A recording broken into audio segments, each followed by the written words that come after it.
If our lives were a garden, we are allowing other weeds to take over and choke out the priorities we planted.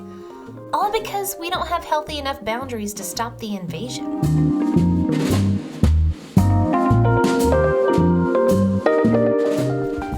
This is the Leadership on the Rocks podcast, where we equip and empower leaders like you to thrive in and create harmony between your professional and personal lives.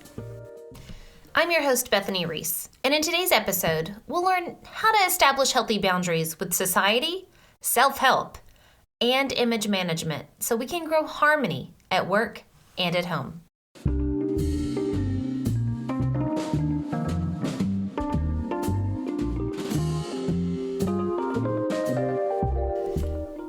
You'll hear me say this all the time on this podcast, that positive impact must always start with ourselves. Yes, positive change always has to start with the self. And y'all, our self has a boundary problem. Why do leaders sometimes feel so off balance in our professional and personal lives? Why do we feel so stressed at work and at home? Why do we feel so guilty for not meeting the demands of our boss or our family? And why do we feel so unsettled in where we're at in life? Why? The fact is that each one of us is a leader and we're actually doing a good job.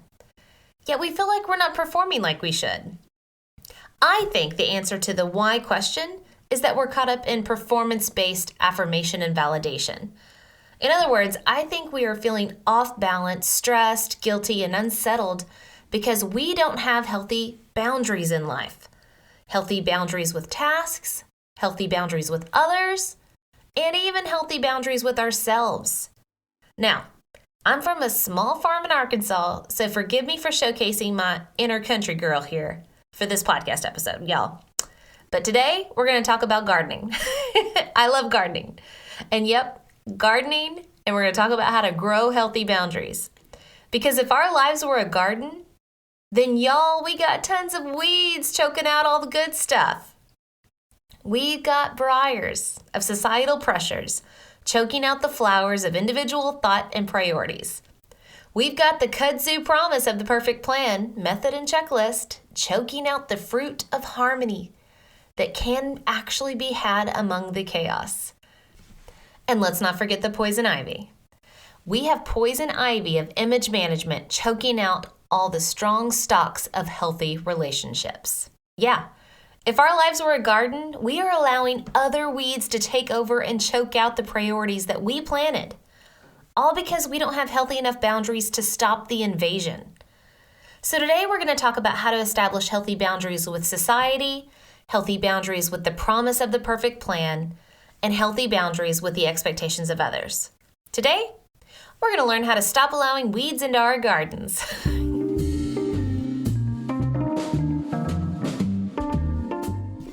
Okay, up first, garden lesson number 1. We're going to learn how to build healthy boundaries with society. Society are like the briars in our life garden, and they're stabbing and choking out all the flowers of individual thought and priorities. Who or what is society?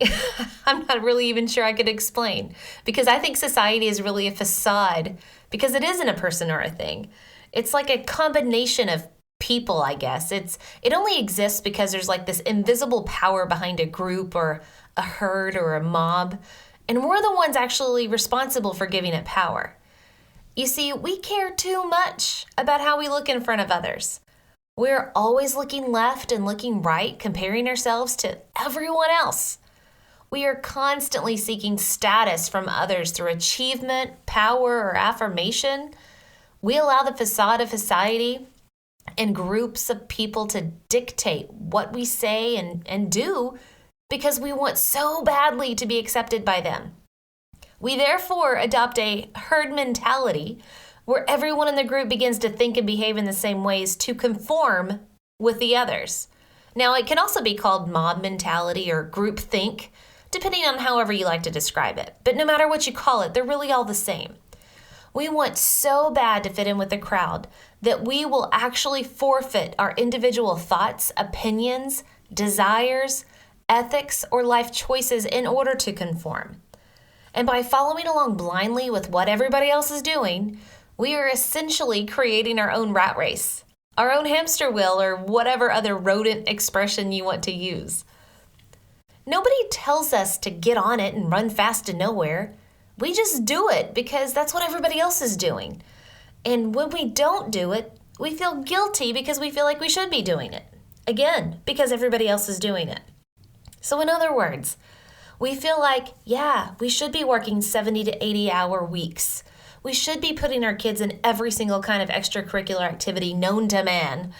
And, as Dave Ramsey says it best, we're buying things we don't need with money we don't have to impress people we don't like. So the trend is to work ridiculous hours, be ridiculously busy because of our kids' schedules, and then to spend a ridiculous amount of money in order to live the, air quote, good life. Well, butter my butt and call me a biscuit, y'all, but I don't think that sounds like a good life to me. I don't want any part of that.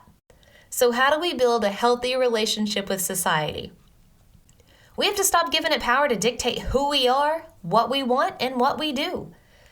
We instead become the individual and leader God called us to be and focus on the priorities we choose, not because it's popular and what we should do, but because it's what we want or feel called to do.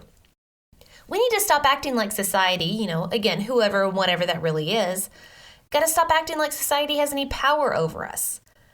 All right. So not only am I from small farm Arkansas, I'm also a child of the 80s. So I'm going to do a throwback. Do you remember the 80s movie The Labyrinth? It's starring David Bowie and Jennifer Connelly.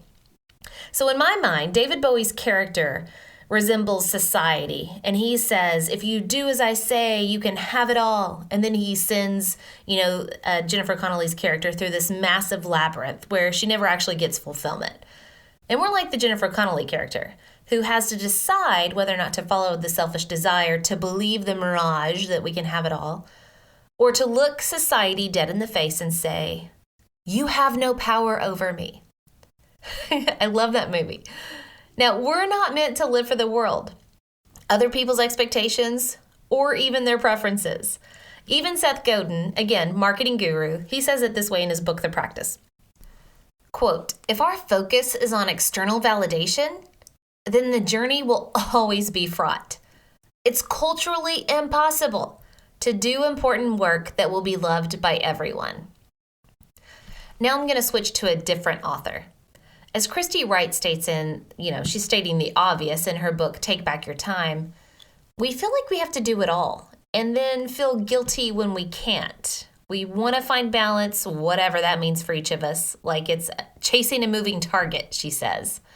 Now, I want to read a paragraph from her book because I cannot think of a better way to say what needs to be said to me and you and every other living, breathing person besides the way that she says it. So, quote, balance doesn't come from getting more done. You don't need more hours in a day, and I don't either. More time isn't the answer because balance isn't a math problem. Balance isn't as much about something you do, how you balance it all. Balance, real balance that we all crave, is something else entirely. It's something you create and feel and become in your life. It is being confident in who you are, the choices you're making, and the life you're creating. It feels like peace, even when you're surrounded by chaos. It's finally shaking the guilt that's been nagging at you for so long and giving yourself permission to be proud of what you're doing. It feels like a long, deep breath after years of shallow breathing. It feels like freedom. Freedom to be the person you want to be and to create the life you want to lead. End quote. I absolutely adore that paragraph from her book. Again, it's called Take Back Your Time. Y'all, it feels like freedom. And freedom, true freedom, comes from Christ alone, y'all. When we look up and focus on God instead of sideways at society, which, may I add, also includes our friends and family and their opinions too, when we stop looking sideways and look up at God, we are transformed. Romans 12:2 says it best. Do not conform to the pattern of this world, but be transformed by the renewing of your mind. Then you will be able to test and approve what God's will is, his good, pleasing, and perfect will. So when you stop looking sideways at everyone else and what they're doing and only look up at God, you are changed from the inside out. You become free of sin, free of comparison, free of guilt and shame, and free of busyness. I heard a preacher say once that if the devil can't make you bad, he'll make you busy. And that statement blew my mind because it's so true in my life. I had no boundaries with the world, so I was constantly comparing my life with others and trying to keep up. I got so busy looking sideways that I forgot to look up. So if you don't like the pressures of society choking out who God made you to be and what he made you to do, then pluck that weed by stop looking sideways at society and what it's doing. Look up.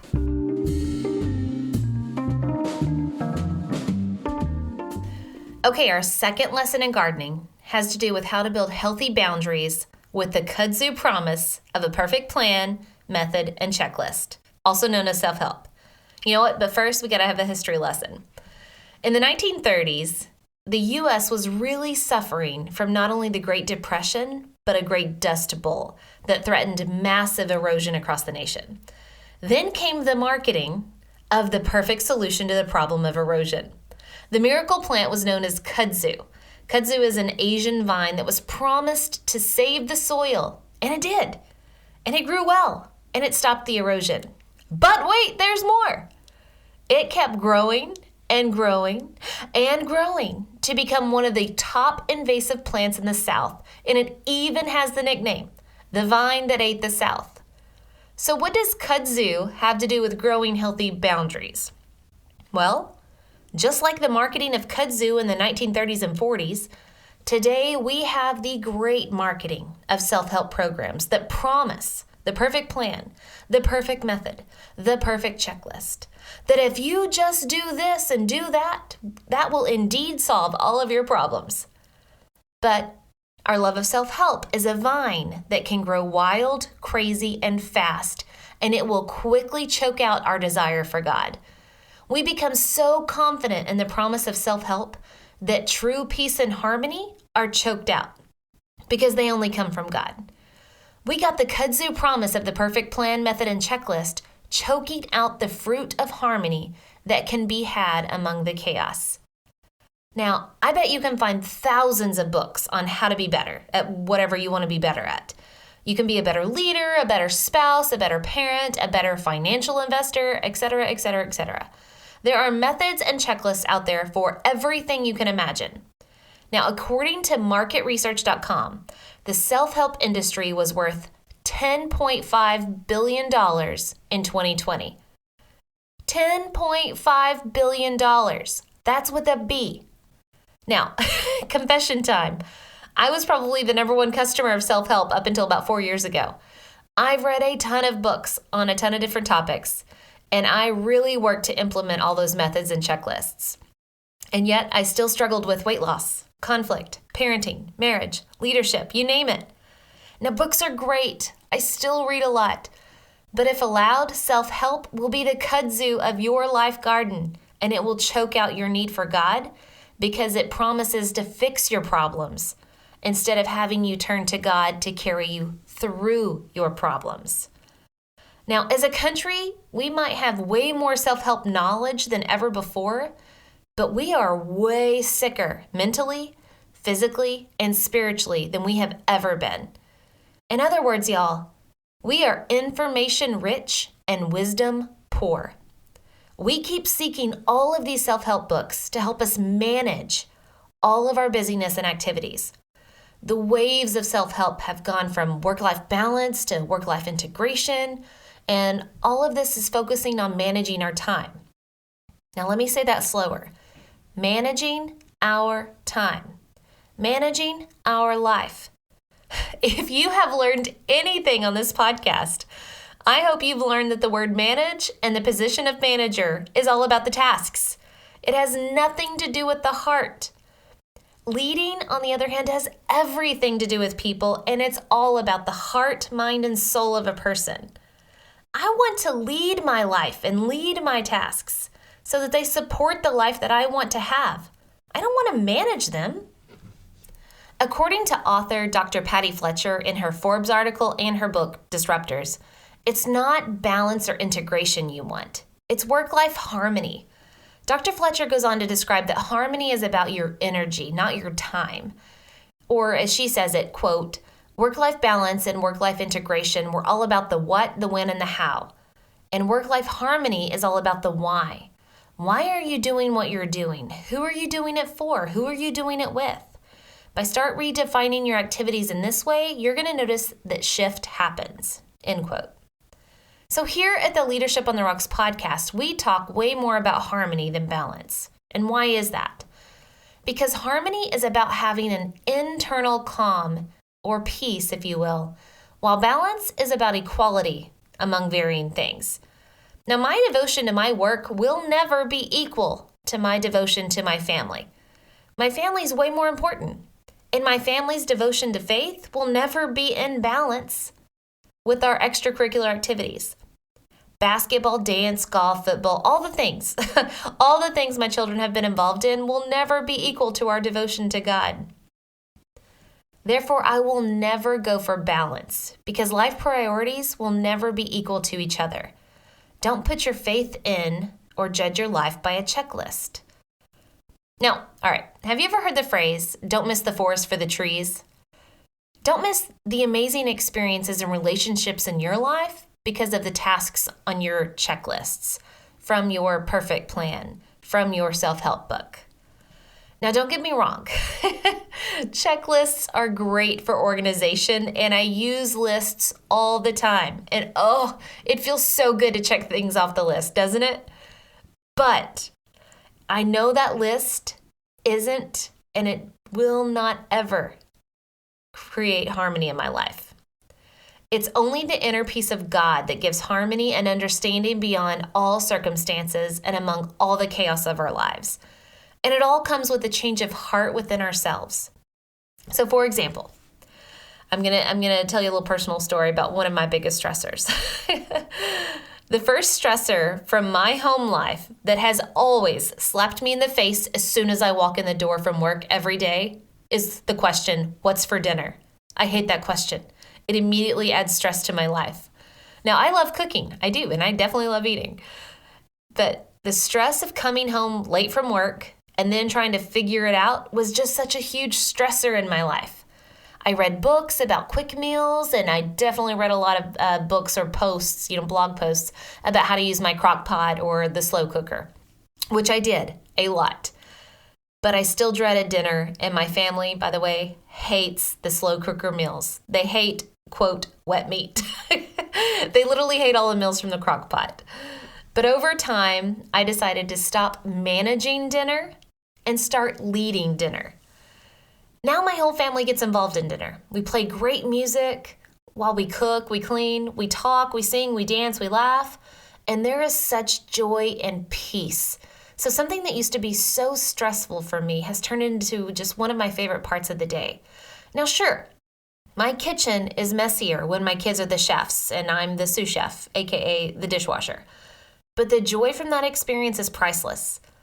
The small tweak of my heart from managing to allowing God to lead me and therefore me leading them in dinner created harmony in the chaos of my evenings. With a small tweak of our hearts, we can go from feeling out of control and trusting in the knowledge of self-help to manage our situation. We can go from that to leading our hearts and experiencing harmony and inner calmness like you've never known. As with everything in life, it's about leading people in the heart over managing tasks and time. It's about leading the heart because as Proverbs 4:23 says, above all else, guard your heart, for everything you do flows from it. So to kill the invasive weed of overpromised self-help methods and lists, we need to know that there is no perfect life, perfect job, perfect employee, or perfect business strategy. To keep this invasive vine from taking over our hearts and minds, we need to ensure that its seeds do not take root in our garden. We need to stay rooted in our beliefs, and lean into the promises of our Creator.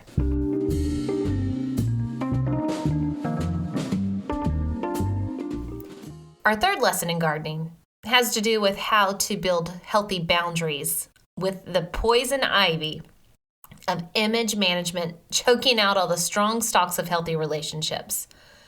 Poison ivy is a vine that not only grows and chokes out other plants in your garden, but it causes you to have itchy breakouts, wounds, and even scars that will drive you crazy. Plus, the poison ivy weed can grow multiple ways. So others can be the poisonous vine growing in our garden with their pile of unrealistic expectations upon us, or we can plant and grow the poisonous vine that then spreads to other people's gardens because of our expectations upon them. So what do I mean by all these expectations? Aren't expectations good? High expectations especially? Yes. That's not what I'm talking about, though. I'm talking about unrealistic and portraying lots of unhealthy expectations upon people. Because you see, other people have expectations of you, and they're not afraid to pile them on you. As a leader, people can expect you and will expect you to solve every problem or gripe they have without them taking any ownership of it. Yeah, they're going to let you solve all their problems. Now, maybe at home, your family expects you to constantly be at their beck and call without ever being able to have a moment to yourself. You know, the whole mommy, mommy, mommy, mommy, right? And let's not even get to the expectations that your parents may have on you. From bosses to employees and kids to spouses to parents, we feel the weight of everyone's expectations on us. But why do we choose to carry those weights around? Why don't we just say, I'm sorry, but I can't do that? Or I won't be able to attend? Or go play for a while I have a few minutes to rest? Y'all, not having healthy boundaries can be our kryptonite when we're trying to say no to others. We tend to make our decisions based on guilt and fear. Guilt because we're compelled to do what's good, or what other people think is good for us anyway. And fear because of how others might react to our decision. Fear and guilt breed resentment, and that is the poison ivy like no other that chokes out healthy relationships. We don't want that in our garden. In their book Boundaries, Dr. Henry Cloud and Dr. John Townsend make it clear that, quote, we are responsible to others and for ourselves. We need to realize that we are in control of our choices, no matter how we feel. Making decisions based on others' approval or guilt breeds resentment, a product of our sinful nature. We have been so trained by others on what we should do that we think we're being loving when we do things out of compulsion, end quote. Now, how many times do you say yes because you'd feel bad or believe that you would hurt somebody's feelings if you said no? It is okay to have boundaries with all people, your family included. This is where the pruning shears of understanding of what is me and what is not me comes in handy. We are not built to carry the weight of everyone else's expectations for us. It is okay to cut out the itchy vine of others' expectations by saying no when it's appropriate. All right, so now let's flip and look at it from a different angle. Now let's look at the poison ivy from the garden angle where you're the vine, you're the poisonous vine, and your expectations are creating the toxic resentment in other people's garden. The truth is that so often our relationships are self-focused. We're selfish people. We focus the relationship around a mirror image of us. In other words, we tend to believe the way that the other person behaves or responds is a reflection on us.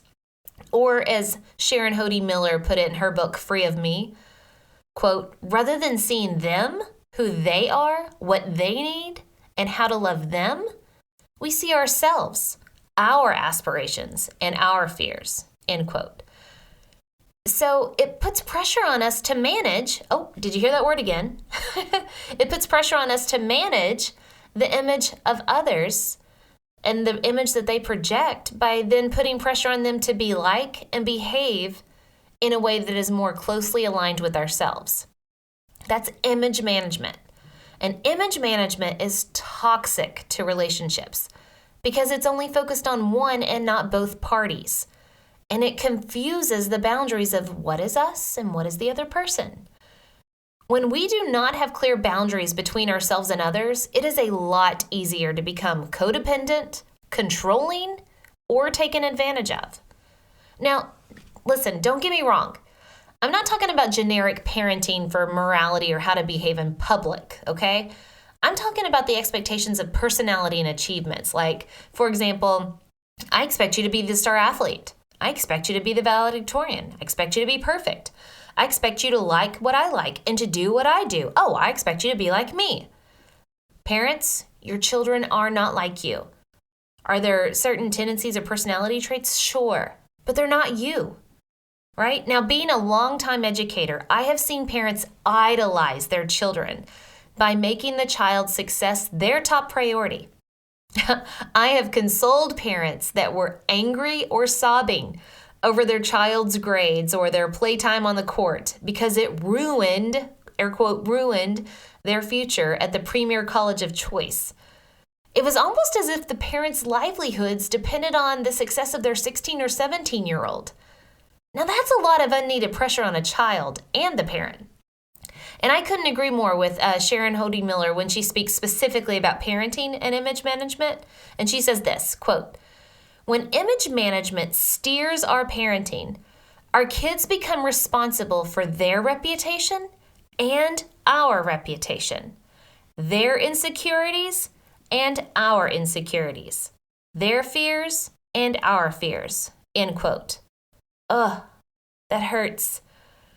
So for this reason, it is imperative that we work to build healthy boundaries between who we are and what represents us versus our loved ones, colleagues, or employees and who they are and what is not a reflection of us.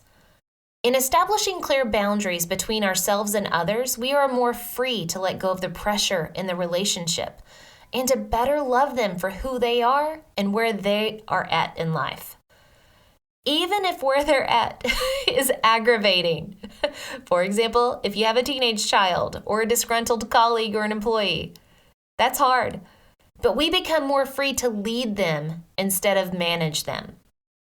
So if you have guilt and fear from not meeting other people's expectations or from people not meeting yours, then you need to pull that poison ivy by the root, because the poison ivy of image management is choking out the stalks of strong, healthy relationships with others.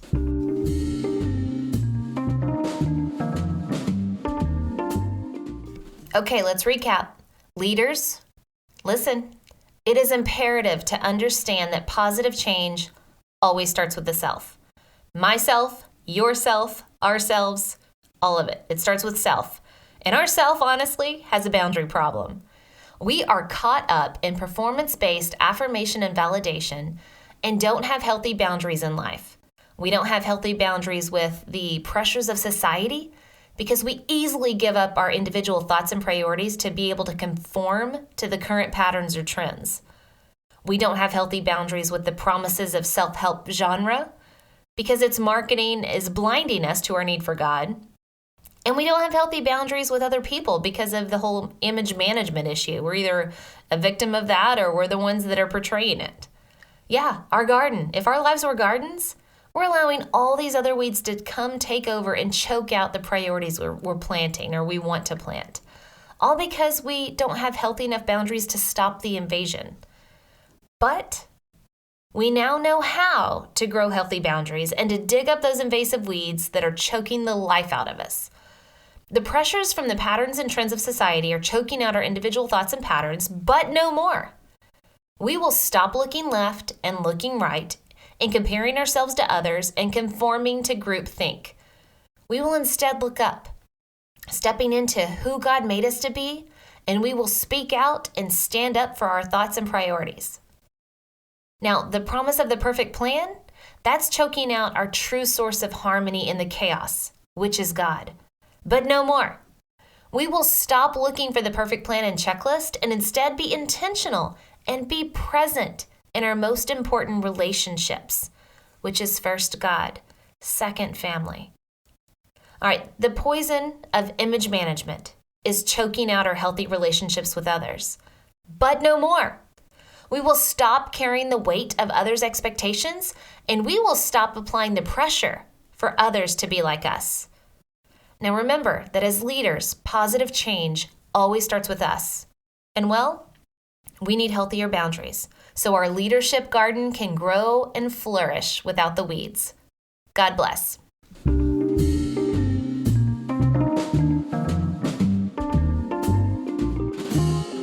Hey, it's Bethany again. If you're enjoying the Leadership on the Rocks podcast, be sure to subscribe so you don't miss a single episode. Also, if you feel like this podcast is helpful, will you do me a favor and share it with your friends, family, coworkers, or anybody else who's trying to grow in leadership, but also wants that harmony between work and home? Thanks, and I'll see you next week. And remember, the most important rock you can build your life and leadership on is the rock of Jesus Christ. Today's Bible verse comes from Matthew chapter 13, verses 22.